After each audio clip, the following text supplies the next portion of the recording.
2026，我覺得個三個界別嘅水準係都有保持嘅，但係我覺得有啲特別嘅就係可能個條漫同埋故事漫畫有大啲分別。條漫嘅參加嗰個量細，但係作品質素高。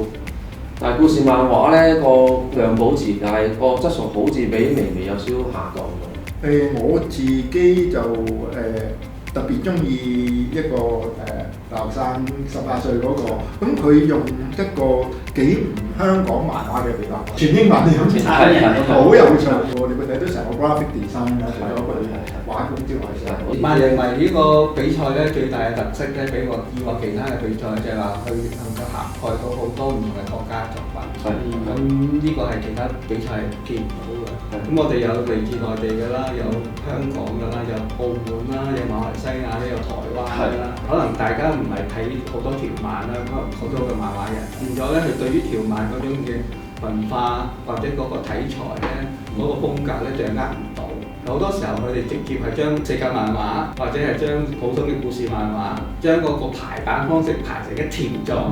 但係呢個唔係條漫嘅基本嚟嘅。睇你推漫畫、睇手機推進嘅時候咧，你彷彿亦淨係睇緊一條電影片咁樣嘅。咁所以咧，條漫嘅特色咧係佢個結構咧係要用盡晒所有嘅空間，而所有嘅包括你用嘅對白、聲音字、效果字呢啲都係一個構圖之一嚟嘅。而家嚟 Netflix 嗰個貼權教育，有更加推薦大家咧睇翻個原裝正版嘅《極權教師》。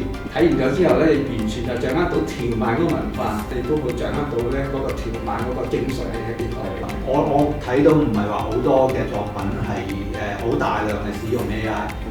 咁有好處嘅，因為仍然係保留翻嗰種多元化。當然要做到又有手繪，又多元化，又有 AI 咧，係呢個位係啲人可以做嘅，因為 AI 佢嗰個空間係可以好大嘅做得。漫畫其實我哋本來好簡單嘢嚟嘅，即係離唔開就係話角色設計，咁講故事嘅能力啦。第三個就係畫工。原來即係亞洲有好多地方都有佢哋嗰個講故事嘅方法，又同香港嗰班有啲唔同。譬如想睇馬來西亞兩個無聲冇對白嘅，咁佢有一種風格。漫畫嘅好處啦，就係能夠用好低嘅成本表達到一啲創意出嚟。關鍵嘅基本嘅漫畫創作咧，就係個人物 character。呢個人物嘅 character 建立嗰個世界觀好完備咧，就會演發出好嘅故仔。